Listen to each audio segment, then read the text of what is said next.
So let me first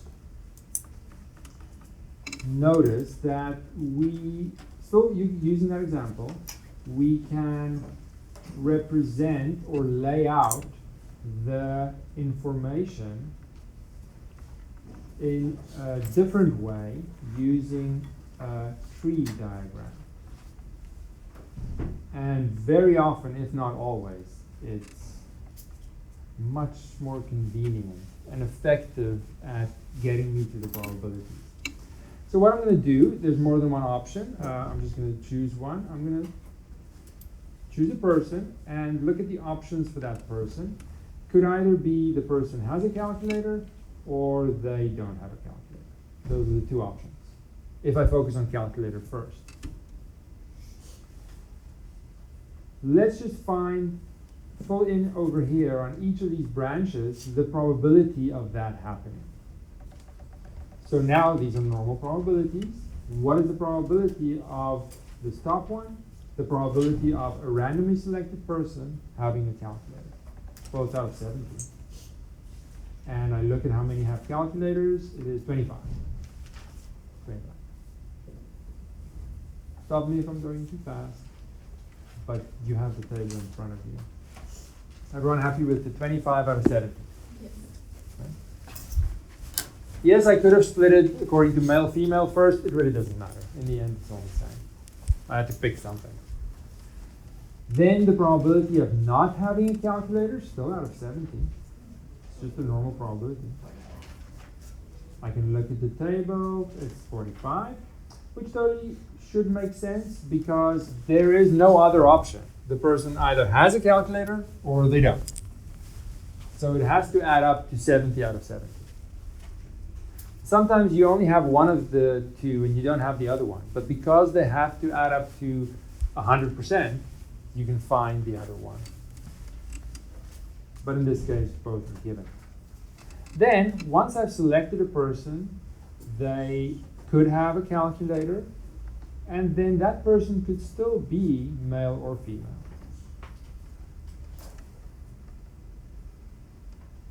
If I select a person that doesn't have a calculator, that person could still be male or female.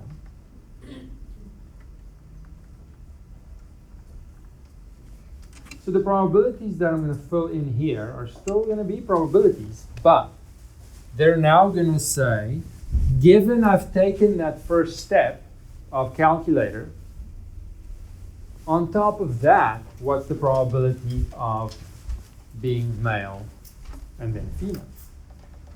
So these are going to be, where these are normal probabilities, the second step in is going to be a conditional probability. And that is going to make future calculations as easy as they possibly could be. I've taken a step in. So that's information I now have. I'm not looking at all people. I'm only looking at people with a calculator and then asking male, female. So it's only going to be out of people with a calculator, which is out of 25. Because I've taken that first calculator step. It's reducing the number of people I'm looking at. Out of that, how many are male? 5, and then the other one would be 20. So the most important thing to be aware of in the tree diagram is the first step, the first split will have normal probabilities, and the next split will be conditional probabilities, given I've taken certain steps already. Then, given I've taken the step of no calculator, I'm limiting myself to the 45 people that don't have a calculator. So those probabilities will be out of 45. Given I have a person with no calculator, what is the probability that they are male? It's going to be 35 out of 45. All right, so there is my tree diagram showing. Of course, I did that on purpose because I would never make mistakes. Given I have my tree diagram, it shows all the possible things that could happen. It could look differently. I just chose the split calculator first, but it is one way. So I have to understand what these probabilities are saying, what kind of probabilities they are. Any questions so far?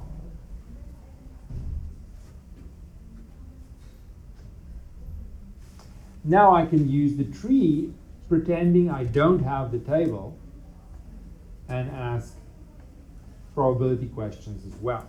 So I need to know, how do I use the tree to answer the same kind of probability questions? I'm going to do it over here since I see I have the space.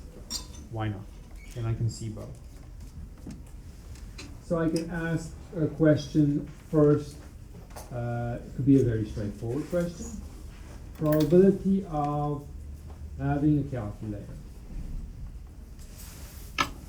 First of all, I have to be aware of what kind of probability they're asking. This is a normal probability because nothing is given. Can I use the tree to answer that question? Yes, it's already on the tree. It's 25 out of 70. There's very little to do. I can have a question such as the probability of having a calculator and being female.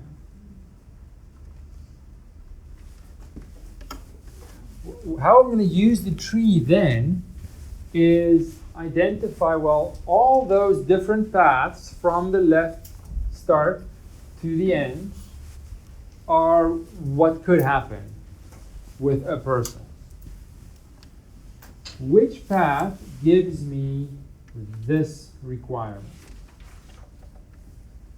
Well, I have to take the first calculator split, and then I have to take this split, and that's the end. Okay.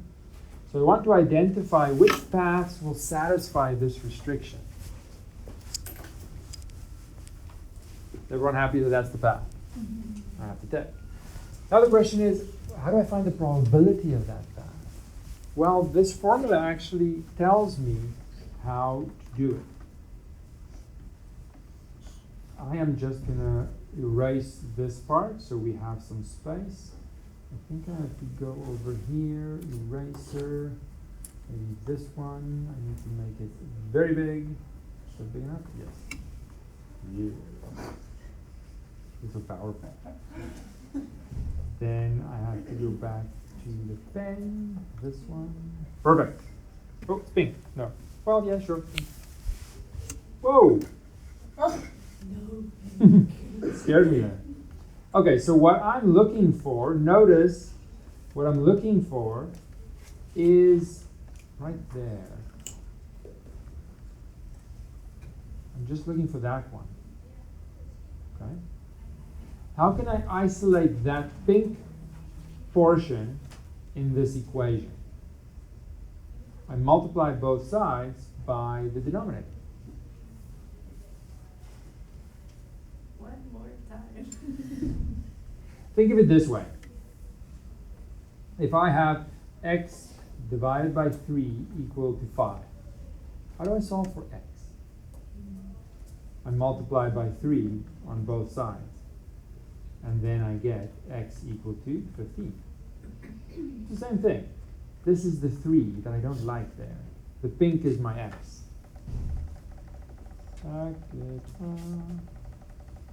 So if I do that, then the probability that I'm looking for, we're only going to do it once and then figure out what it's actually telling me, and then I'm done.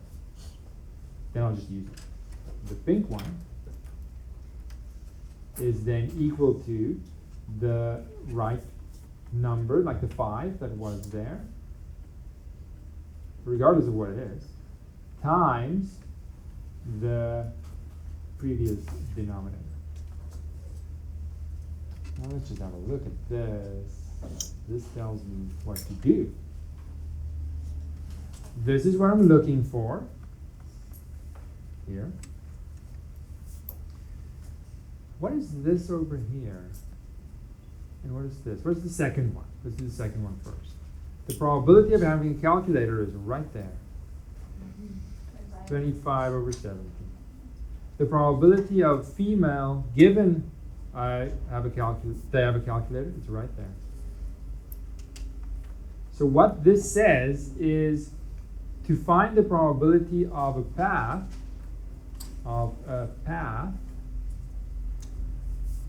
I multiply along the path. I don't really have to care about why. We can explain it if we want to, but now we know how to handle the probability of a full path. And it comes from that formula. Multiply along the path.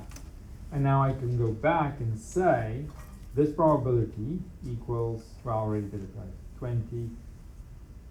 No, let's do it in order of the path. First one's 25 out of 70 times 20 out of 25. Now I can simplify that because I have a common 25 and get 20 out of 70. Calculator and female. Calculator and female. Oh, it is playing. Yeah. So it is giving me the correct answer.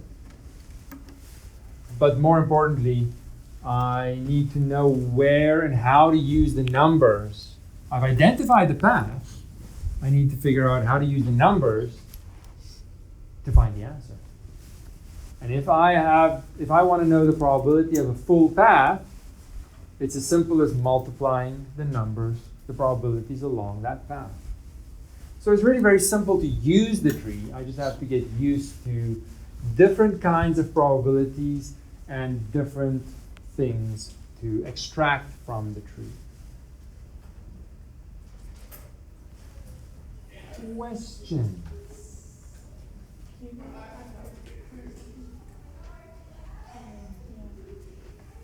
So now I can, my tree is getting a little messy, but I can ask some more questions. I can ask a question like probability of getting a male. Let's make it blue, since I can't get rid of that pink now. Let's make it blue. I then look at the tree and ask, which paths, which outcomes will give me what I'm looking for? This one will give me 2 male, but also this one will give me 2 male. I have 2 paths. They are not overlapping, they're completely separate. As soon as I make a split, they're different paths. So it's perfectly safe to add up the probabilities between those 2 paths, because I can get it in the top way, the restriction, or I can get it in the bottom way. So it's really the union of the 2, and because they don't have any overlaps, I can add them up. The top path has probability 25 over 70 times 5 over 25.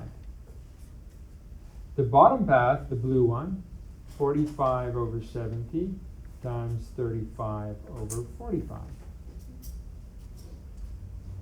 So I identify the paths. If there's more than one, fine, I'll just add them up. An individual path, probability, multiply along the path. Let's get a flow chart going in terms of the decisions that I have to make. As soon as everyone is done writing it down.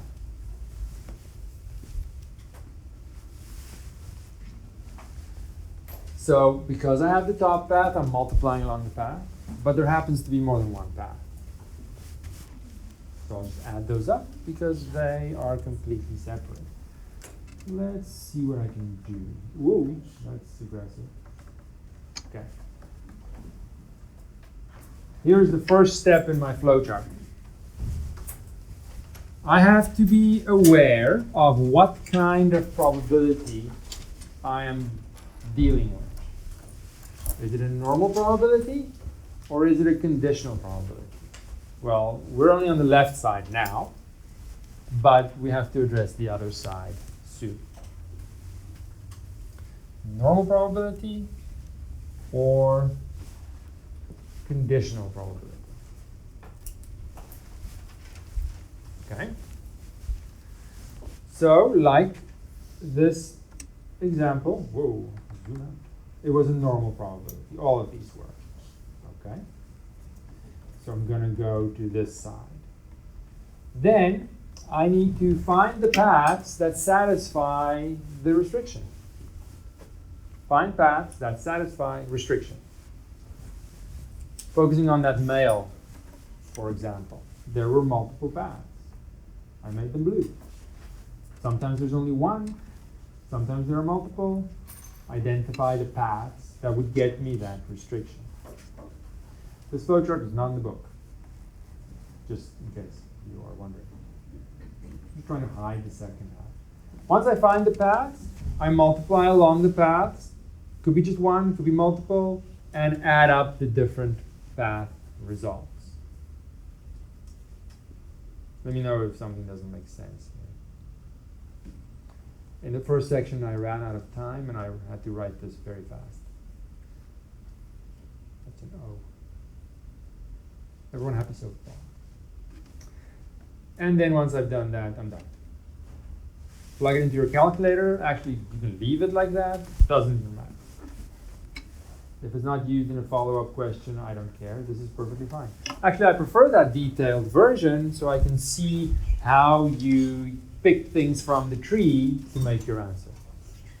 So that if you make a mistake on the tree, which sadly happens often, if you still use it correctly, I can verify and give you all the marks. So don't worry about a final answer if you're not curious. How likely is this? I don't really care that much. More in how we're constructing our answer. Any questions on the left side of the flowchart? Sadly, there is a right side. All right. Now, I'm still using the same tree. Just going to include some questions over here. Why is it still blue? No, no blue. Get away from me. Blue, get away from me. Okay, more questions. The probability of being male given they don't have a calculator. That is a conditional probability, which isn't always as easy to identify because it's going to be presented in words. But there has to be a key word, like if it is known that they have no calculator, what is the probability of being male? Or the word given is usually just used. The first question I have is it already on the tree? Is there anything to do? Because I know that my tree has some conditional probabilities. Maybe the one they're asking for is one of those. So it's a yes-no situation. In this case, is it a yes or a no?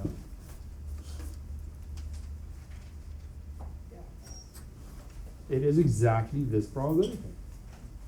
Given I've taken the first step to no calculator, this probability is exactly what they're asking. So there is almost nothing to do but copy it down. My tree already has some direct answers for certain questions. Just like the very first one, probability of a calculator was already there. I didn't have anything to do. So if that is the case, then of course I am very much done. I have my answer. But there are some probabilities where that is not the case, unfortunately. Probability where, let's suppose we are asking not having a calculator given the person is female? That's a perfectly valid question. Coming from my table, I just pretend I don't have a table. That could be a probability. That probability, it's important to realize, is not on the tree. Because the way we set up the tree, the given information is a second step, and we want to know something about the first step. It doesn't quite fit with how we set up the tree, and therefore is not directly coming from the tree. It's not a big deal. It's a no to this question. Is it already on the tree? No, it's not. What we can do then is use the formula to rewrite the probability into two normal probabilities, which will be much easier. So use the formula, which there's only one, for the conditional probability, to get some normal probabilities in there. And in this case, it's always the same formula. It's going to be the probability of the intersection of everything you see in those brackets. So no calculator and female over the probability of the given portion, which is female. And now I'm back to normal probabilities. So in my flowchart, I'm looping back to the normal probability side, which means I simply have to find the paths that get me those. I do the probability separate. The top and the bottom are different, separate probability questions.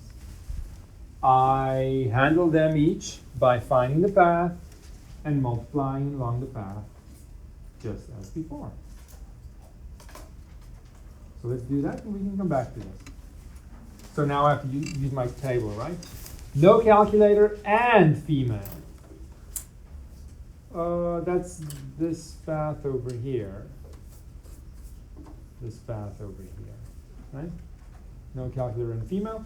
So I multiply 45 over 70 and 10 over 45. The second one says just female. Nothing about calculator. So the black one is still a path that will get me to the female result, but also this path. So there are two paths. Yes? I don't really understand when you add and when you multiply. I add separate paths. Like this one, I have two black paths that are both valid, because my only requirement is female. Right? There are two ways to end up at female. The top black path and the bottom black path. Those are going to get added. The top black path has probability where I multiply. Just a little too zoomed in.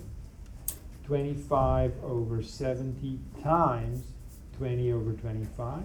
The other separate black path that also happens to be valid, I add, but within that path, I multiply. So I add different paths, multiply within the path. So exercise 6.2 over there. That is on page 46. 46. So we have an urn containing 2 red and 3 blue balls, so 5 in total. And you select 2 balls, one after the other. And different things, of course, can then happen. The tree diagram tries to show all the possible things that could happen with a first and a second selection.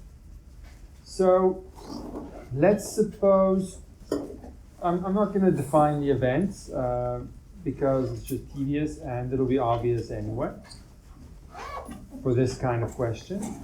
So our first selection could be red, so let's call it red 1. Let's call it R1 for the first red selection. But it could also be blue, so let's say blue 1, B1. Because there's a first and a second selection. Then Okay, let's just stop there and fill in the probabilities. What is the probability that I select a red ball first? 2 out of 5. 2 out of 5. And then blue will be 3 out of 5. But then there's a second selection. Regardless of which color I picked first, my second selection could be either color again. So let's say a red 2 or a blue as my second selection. And even if I picked the blue first, those things could still happen for my second selection. But of course, depending on which one I picked first, the probabilities change for the second selection. So even though the possible results are the same, their probabilities are not. Because after I've taken one step, the probabilities now become conditional probabilities. Given I've selected a red ball first, what is the probability now of selecting a red ball again? 1 out of 4. The red ball is gone, meaning there's only one left out of the possible 4. Because the given thing has happened. One red's gone. I now select another one. And then one red is selected. All 3 blues are still there. 3 out of 4 ways of getting a blue in my second selection. Yes?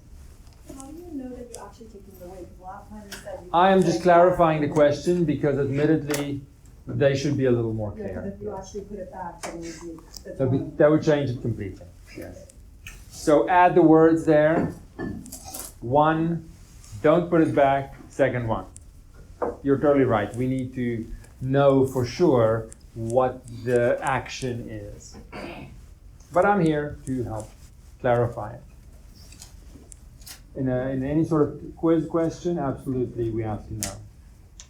Now, if I took the bottom blue first result, what is the probability now of selecting a red on my second selection?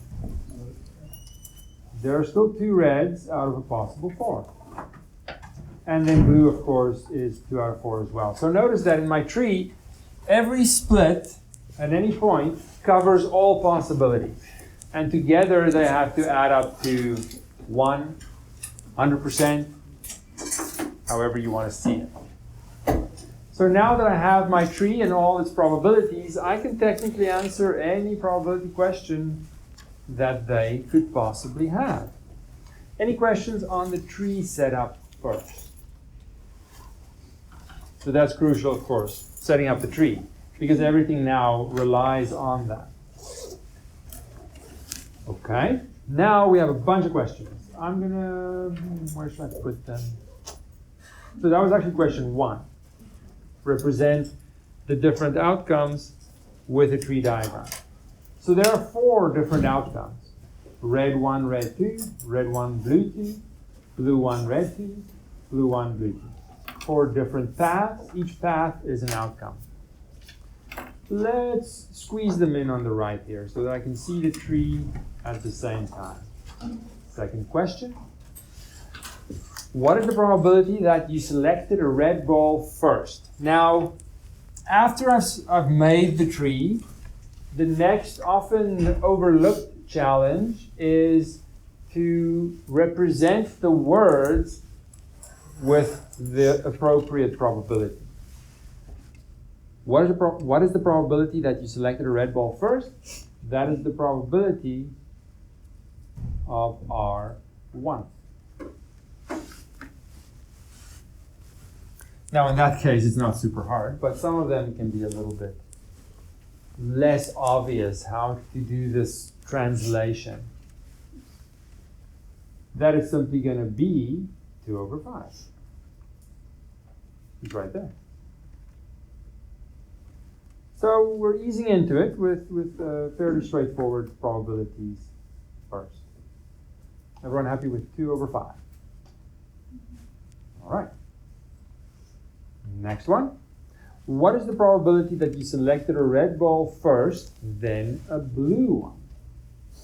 So I have to translate that to red ball first, and then a blue one would be second. Now go to, did we do the flow chart of how the decisions are made? What kind of probability is that? Conditional. Very much not.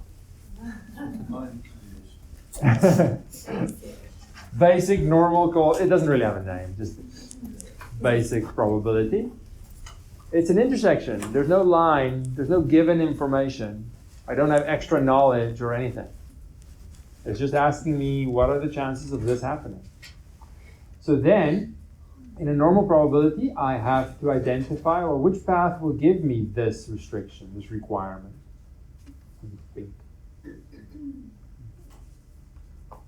Is there a path that will give me that? It's going to be this one. And then how do I find, there's only that path, right? That's the only path that gives me a red first and then a blue. What is the probability of that path? I multiply along the path. 2 over 5, 3 over 4. Calculate it if you want to, leave it like that, does not matter. In some cases, I'm curious what the probability is and I'll calculate it, but it's not a requirement, unless the question specifically says calculate. So there are some things. Figure out what they're asking. What kind of probability is it? And then handle that probability depending on what it looks like. Everyone okay with number 3? We're building up in difficulty, so I want to make sure you're okay with these easier ones. 4. What is the probability that you selected a red ball and a blue ball? Doesn't say which one comes when. So I'll just write that in words, red and blue. It doesn't say when, but it's still a normal probability. Still a normal probability, not a conditional probability. There's no key word like given or if it is known that something happened. Nothing like that. So, how many paths can give me that requirement? A couple. I can get red and blue this way. I can get red and blue that way. So I'm going to add up the probabilities of the two paths that satisfy the requirement. And for each one, multiply along the path.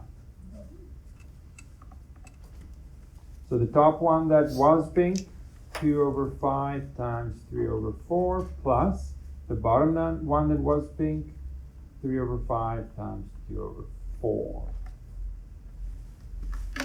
I can't leave the pink, the tree is going to get messy. But it's the same process, normal probability, identify the paths, there might be more than one, add up different paths, multiply inside a path. Yes?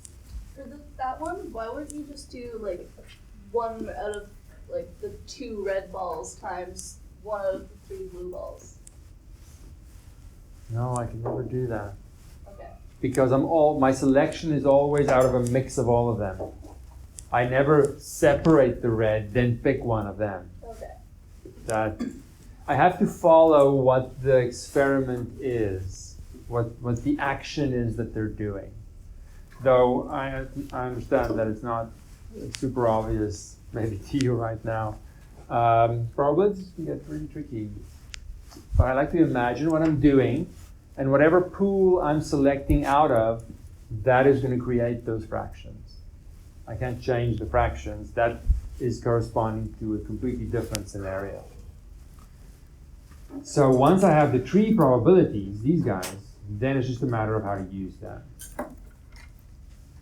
And they are determined based on the action that was done. Yeah, something like that. Number 5. We're going fast. Whoa.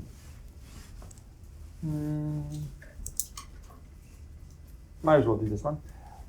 Given you selected a red ball first, what is the probability that you selected a red ball second? So not what, I know the question is asking for what is the probability, but that's not the first thing I do. The first thing I do is write it based on my tree options. So given you selected a red ball first, so given R1, that comes second in my probability representation, what is the probability that you selected a red ball second? Red second. Okay, so first of all, are we happy with the translation into this symbolic form? It's all translation, right? It's two different languages. That language is more effective in figuring out these probabilities. The question language is our original language. Yes? So is that always the place we work the first one or the second? Whatever's given is always going to come after the line. Yes. Just for that consistency, so they always look the same, and when I look at it, I know what's what. First one is what we're looking for. Second one after the line is what's given. So this is obviously a conditional probability. The line gives it away, as well as the keywords in the question. There's another given. It's just the separator between what I'm looking for and what extra information is given. Okay, so the line says 4 is what we're looking for, Yep. and right after is What's given, yes. We just had to make that decision. They decided on a line. Could have been. The line is just the symbol for the word given.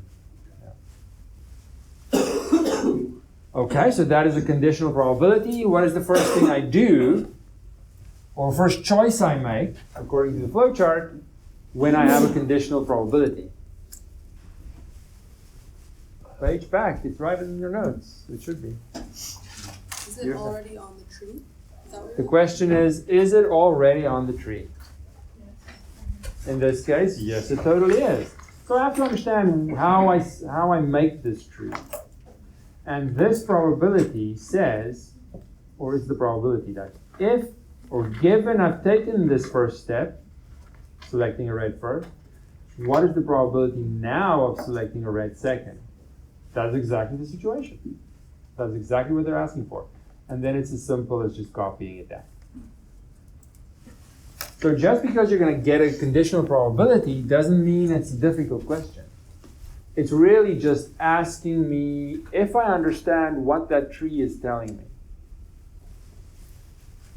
Okay? sort of like playing choose your own adventure. Yeah, absolutely. Choose your own selection or something. Yeah. Choose your own adventure. Yeah. But there could, of course, be others as well. We'll get to them in a second. Let's just finish this and I'll add a number 7. Number 6. What is the probability that you selected a blue ball second? See, I've written out all the other ones a little bit too fast. Can you write down the probability based on the tree names and symbols? And then decide, is that a normal probability or a conditional probability? What kind of probability is that? It's just a normal probability. There are no keywords giving me any extra information. So would it be B2. Just want to check. That is the first thing we need to do. I don't think I'm going to have space, but let's just see. Normal probability, which means identify the paths and put all their probabilities together. But there are multiple paths that give me a blue second. Would you do it like number 4 then? It's this very similar. Very similar.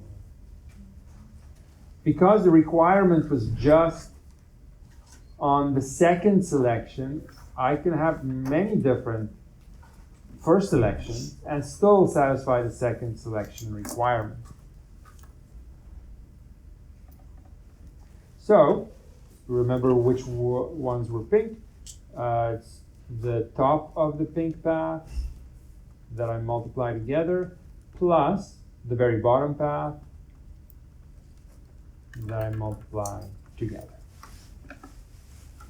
So once I understand the flow chart, there aren't that many decisions in different kinds of questions. So hopefully that flow chart helps you, because that is definitely giving me all the possible questions I could get. Everyone happy with these questions so far? Yes. I'm just kind of confused for number 6. Why wouldn't be just like the second part times the second part, like 3/4 times 2/4? Because then I'm not really considering the whole experiment. The experiment is selecting two things. And that first selection could be affecting the total outcomes and their probabilities in a way that I can't quite anticipate. And that only, how should I say it? That only factors in when I consider the whole path. Then everything is sort of built in. I can't just say, oh, I'm selecting 2 balls, sometimes red, sometimes blue, but if I want to figure out the chance of something happening, I can ignore half of the experiment. That half plays a role in changing the odds and changing the composition in a way that's not always intuitive. Yeah. So this layout and method is trying to give me some structure, because I can't just guess what it is. The intuition is difficult. Yeah. It's hard to understand how that first selection affects future probabilities. Yeah, for sure. I can't say that I do. I need something to guide me to the answer. If I were to, let's calculate this last one. Let's calculate this bottom one. And see, before we calculate it, if I were to explain this in words and ask you, what's the probability of selecting a blue ball second? What would I guess? You know, I have no idea. Even this 2-step process with the composition of the colors changing from one selection to the next is already confusing for me. Without some structure, I don't know what to guess. My intuition completely fails me. But we have a way to tell us exactly what it is. Now I'm just curious, so I calculated. Does anyone actually calculate it? I did 60%, I think. Let's just do the decimal, the actual answer first. So 0.60. Leading me to 60%. So I mean, some people say, yeah, I knew 60%. My intuition is perfect. Good for you, but that's not the case for everyone. I don't. Is it 60 exactly or some decimals? I 60 think, exactly? unless I did it Okay, wrong. no, I'm just checking. It's 12/20. It's so hard to, it's so hard to, in general, trust how this could be 60 when it's a convoluted stepwise process. It's tricky. I'll make it worse. What if we ask, someone does this experiment, makes this selection. And then they, of course, they know what they selected, and they said, I selected, what should we pick? I selected a red ball second. Given this extra information, what are the chances that I selected, let's say, a blue first? That kind of question, where it's backwards, they're giving me later information, it's completely messing with my intuition. I have no idea. No idea. But I now have a method and a flowchart to figure it out that I can rely on. Because my intuition is a weird thing that I can't rely on. What kind of probability is that? Conditional probability. Is it on the tree? I know you want it to be on the tree, but it's not. Backwards. This is asking something backwards. The tree is moving forward. Given a second result, what's the first? That's not what the tree is doing. The tree is doing, given what happened first, what are the probabilities for a second selection? This is the given information. And I'm asking what could have happened first. That's weird. But it's. But the issue isn't what's the answer. The issue is it directly on the tree or not? No isn't a bad answer. I just need to know. Right? Yeah, what, it's right. These trees don't grow backwards. These probabilities, what's this probability? That's just the no, I know what it is. What is it in words? The probability of selecting a red ball as my first selection. Yes. That's got nothing to do with this, right? It's not directly the same. Yeah. Okay? Okay, so. The question is, You chose the red ball second. well, one thing at a time. Pump the brakes. Pump the brakes. Do you agree that these two are not the same exactly right away as the question? Yeah. It's not the same thing. It has to be perfectly the same. Okay? Now I go to this level of probabilities. This one, for example. That one in words was the probability, given that I've selected red first, the probability of selecting red again. That's not this. Let's make it as similar looking as possible, I guess this one. What is that circle probability in words? I know the more you scratch the surface, the more confusing it gets. I agree. Which is all the more reason to have a method, because it messes with my head, absolutely. The circle probability in words is, given I've selected a blue ball first, that's known, what is the probability of selecting a red second? Is that the same as the question? No, it's the flipped version. It's not the same. I'm not saying they're not related. I'm saying it's not exactly the same. Which means I can't just say, oh, this is 2 over 4, done. No, these two things are not the same. That's the only decision I'm making right now. They're not the same. So it goes to understanding what those numbers on the tree are actually saying, which is super important. Once I am convinced, or just believe me, that it's not the 2 over 4, what is the next thing I should do? I have a conditional probability, it's not on the tree right away, what do I do? Formula. Formula. Always formula. And the formula says it's the intersection of everything I see divided by the probability of the given information only. So when I write the formula, I don't rethink the formula. That formula right away isn't the most intuitive thing ever. I trust the formula, I use the formula. If I'm going to ask why every time, I'm going to drive myself crazy. I can show you why, but it's going to have to be separate from the question. I can't be like little annoying to me. Like, why are you doing this? Why? No. Yes, I can pause and stop and explain it, but not every time while I'm doing the question. It's counterproductive. All right. Now I have two normal probabilities that I handle completely separately. The top one asks for the paths blue 1, red 2. Blue 1, red 2. It's this one. Multiply along the path, 3 over 5, 2 over 4. It's the only path that gives me blue 1, red 2. Because it's a normal probability, I identify the paths and find the probabilities of those paths. Bottom probability, red 2 is the only thing they require.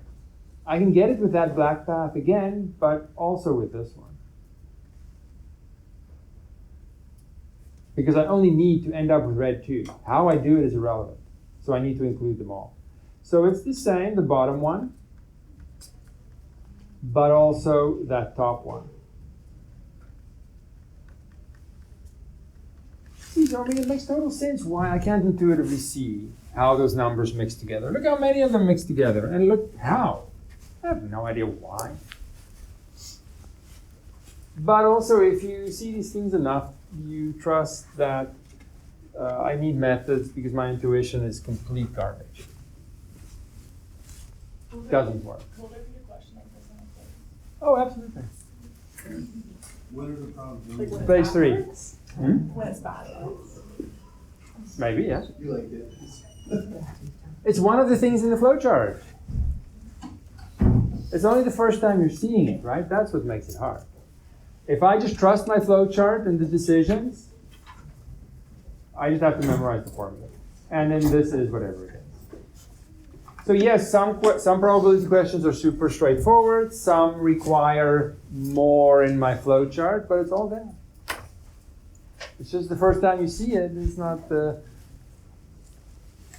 Actually, I can't say it's unpleasant. You just have to not use your intuition anymore. It'll never work. Intuition and science, they don't go together.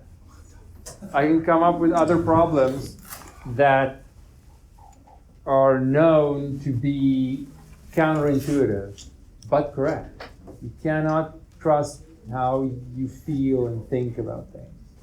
We have to come up with logical, systematic methods because we cannot trust our intuition. I don't want to do it on the video, but there are many other examples that I can give you. Yes? What was that question that you just did the formula for? What was like The probability of selecting a blue first, given I selected a red second. Number 7. Yeah, let's call it number 7. Now, the only way this is going to get better is if we do more. So, let's go to our problems. And this is the problem you should insert at the start of 6.4 on page 47. I know it's wordy. Take a picture of it or something. You don't have to write the whole thing now. Or write the whole thing now. I don't know. Taking a picture is way more efficient. And then just leave some blank space for your note. It's also not in the book, unfortunately. So do both 6.5? So this is like a pre-1 in 6.4. It should be in there, and when I look at 6.4, it's not. Before number 1, this is the question. Because if you look at the phrasing of number 1, it sounds as if it's referring to another question. This is the question. It just disappeared. Very practically relevant question, yes. But this is always going to be what we do. Just happens to coincide with current events, I suppose. Made up numbers. Which? So I have a population of 10,000 people. There is a chance that any person can have a virus or a specific virus, 0.5%. Then there's a test to identify if you have the virus. The unfortunate thing is that no test is completely accurate. It's going to make a mistake and be only accurate 98% of the time, which means that if you actually have the virus, the test is going to say positive 98% of the time. If you don't actually have the virus, the test is going to say negative 98% of the time. It's going to make the correct decision, but not all the time, unfortunately. Again, take a picture. This is a little wordy, but you can very easily write it later or look at the video. We'll flip back and forth between the video, the 2 pages. We just want to make sure I get this in. I know you missed the sentence, but it's going to be okay.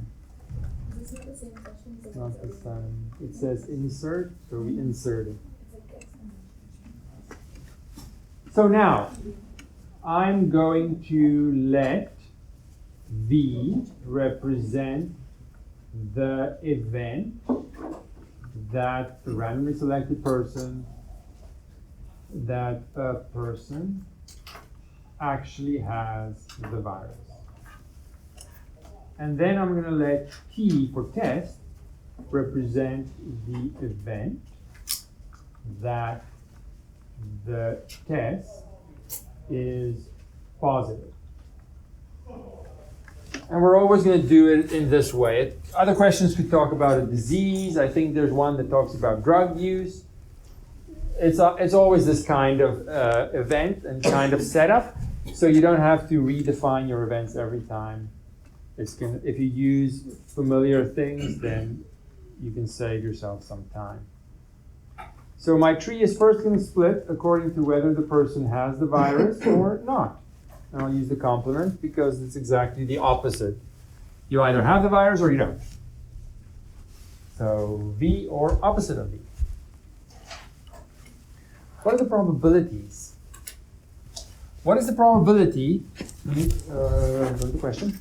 What is the probability of a person having the virus? 0.5%. 0.5%. However, it's a very good habit to get into when I'm using the tree for calculations, and when I do calculations, I do not use percentages. That is a bad idea. That's going to cause me to make a mistake somewhere, and it's probably going to be a test. So use decimals, I guess? So decimals for calculations, percentages for presentation of final answers. Not that if you write a percentage there, I'll still accept it. It's going to catch you. Bad idea. So I'll put 0.5 over 100 because those numbers I'm going to use in calculations. I know depending on your background, you've maybe used percentages in calculations and it was always fine. I don't like it. It makes me uncomfortable. And I will never teach that either. Percentages is a presentation option. So then, together they have to be 100 out of 100.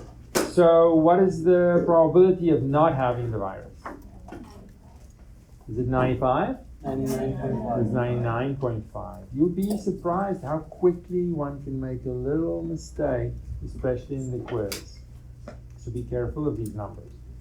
Then, regardless of what kind of person I selected, the test could come back positive or not. Positive or not. Those are always going to be the options. The test can make a mistake either way. So there are two options when it comes to the test. But the test is always the second step. Disease, virus, whatever first, then the test could have different results.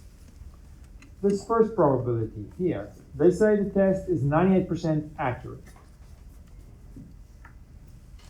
So if a person has the virus, I've taken the first top branch, what is the probability that the test comes back positive?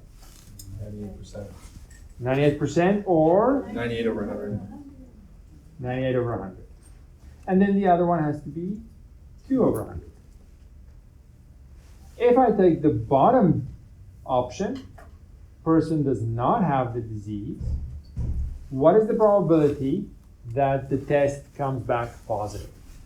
2 over 100. Positive would be a mistake in that case. Right? So it's flipped around. Positive means you have the virus.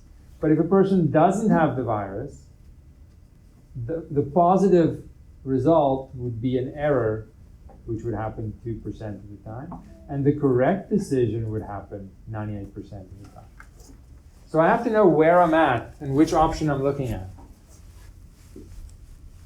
in this kind of question.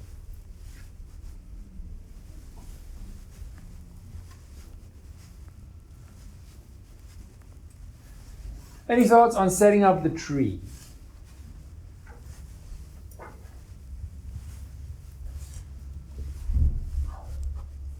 All right. Now the question is asking. A randomly selected person is tested and it comes back positive. What is the probability the person has the virus?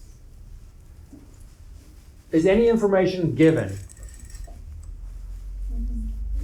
Yes, positive result is given. So let me zoom out a little bit, like this. That's too much. I can do it over here.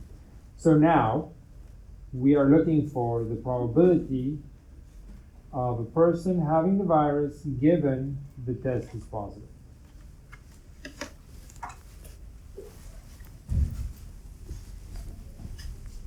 So that's obviously a conditional probability,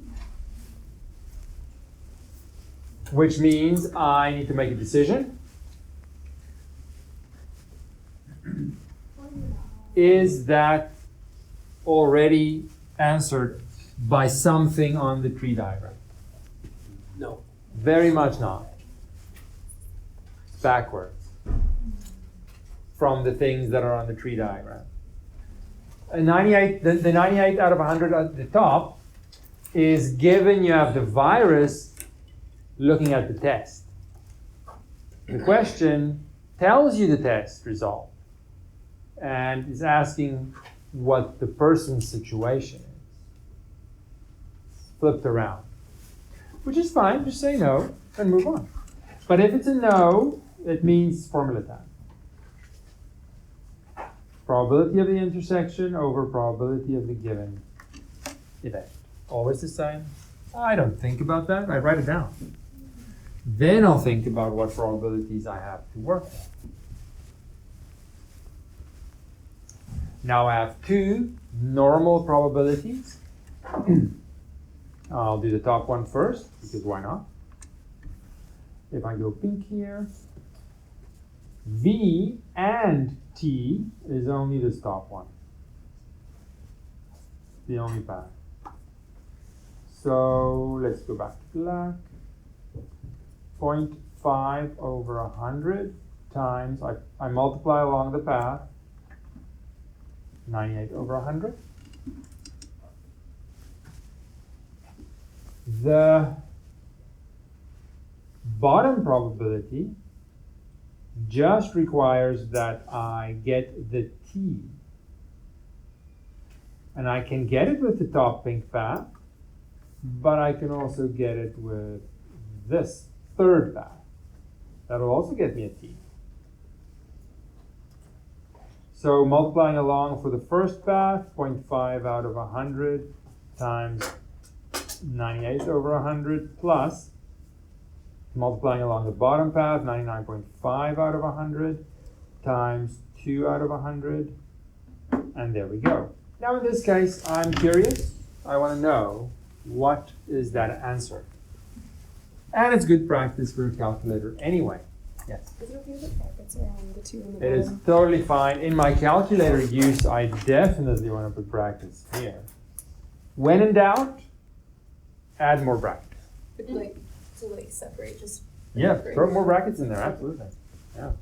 Especially with your calculator. Don't assume the calculator is going to know bed mass perfectly. I've seen examples. It's not, it has its own little flowchart inside. It's not always perfect according to what you think it should be doing. So brackets guide it to do the right thing. So you can say an answer, we can verify it. Say the answer first, then we'll convert it to a percentage, one thing at a time.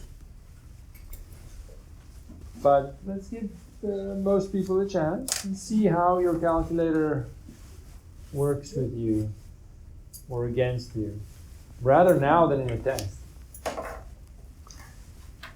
Because chances are pretty high that this guy is in the quiz, page 3. Isn't it better to know? A mystery would be better? No. What's the probability of that? Denial, denial is the tree or the actual probability? The tree, 100%. Actual probability, I can't say for sure. 75. It is my favorite one, but I could ask others as well, right? Of course. Of course it is. Because of what the answer is going to be. Let's just get to the answer. This is practically extremely relevant. You could come across this one day, hopefully not now, when you're old. And these illnesses happen, right? Tests happen. These things happen. No, we're not viruses, but others. All kinds of tests and illnesses, they all have the same idea. Okay, so we all got something different. No, I think I got Well, just say whatever you Well, I get. got 1.01. It can't be 1 because the probability has to be a little fraction. It can't be more than 100%. 0.19 what? 7.6. 76? 76. That one looks familiar. 50? Not 50%. It is 19. 60. No, I'm pretty sure it's 19.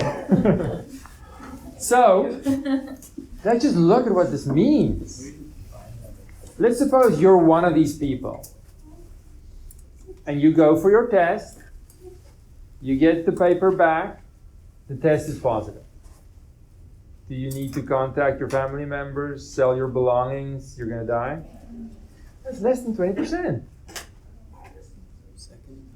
It's less than 20% that you actually have it, though the test is positive. People freak out. Oh no, I'm going to die. It's fine. The test does nothing. I'm going to go about my life as usual. And this actually happens, which is why for serious things, what do? They test again. Let's call this test 1. You can just sit back and watch it. Test again. And that test could then be positive or not, positive or not, positive or not. To make you feel better, I will not put a multi-test situation in the quiz. But practically, this is what happens.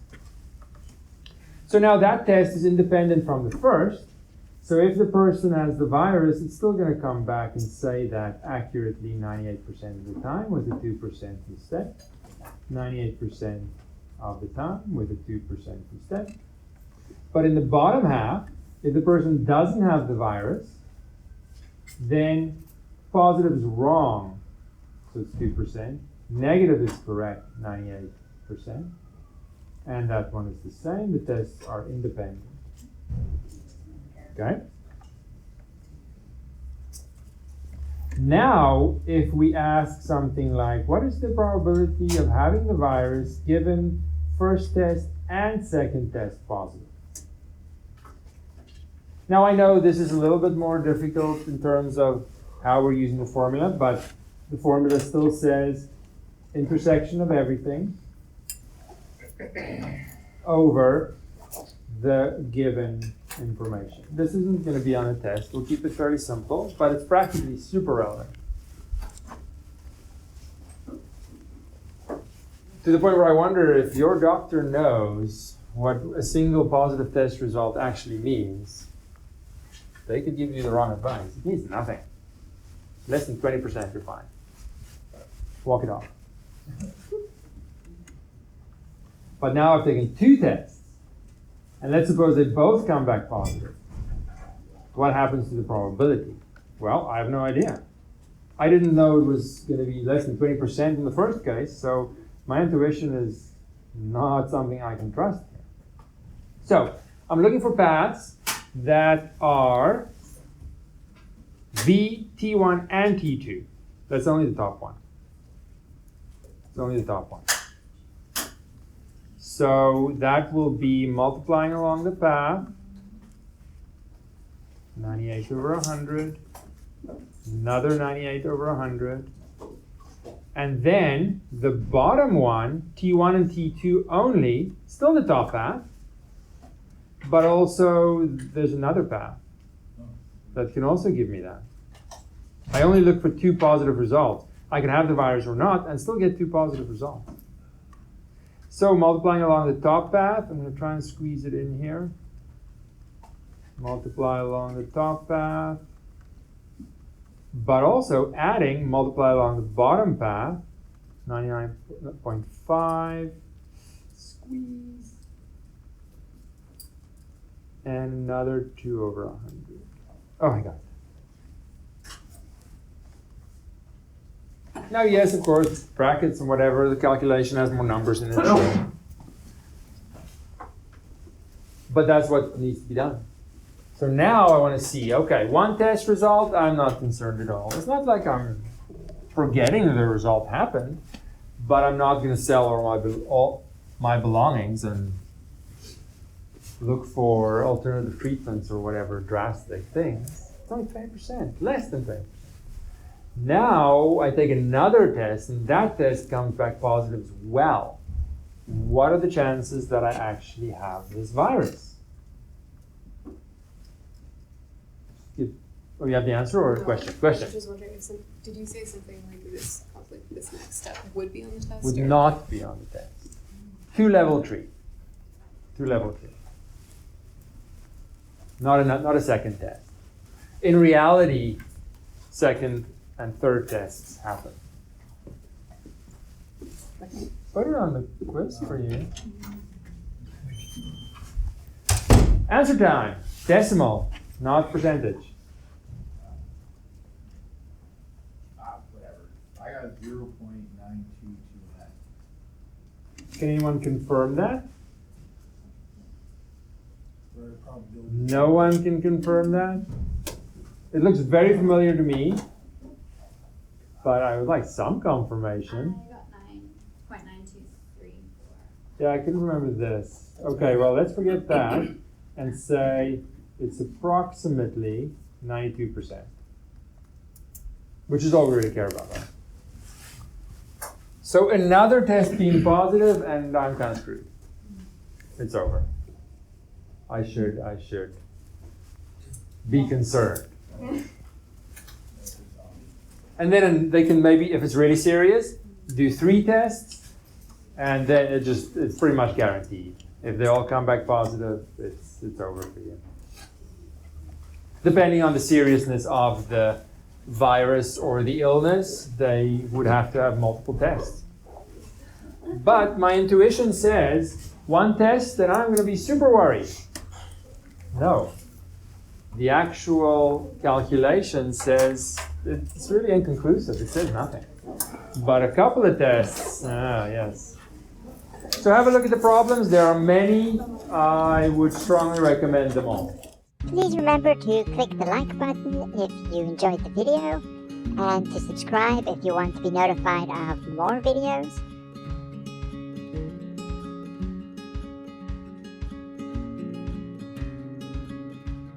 Thank you.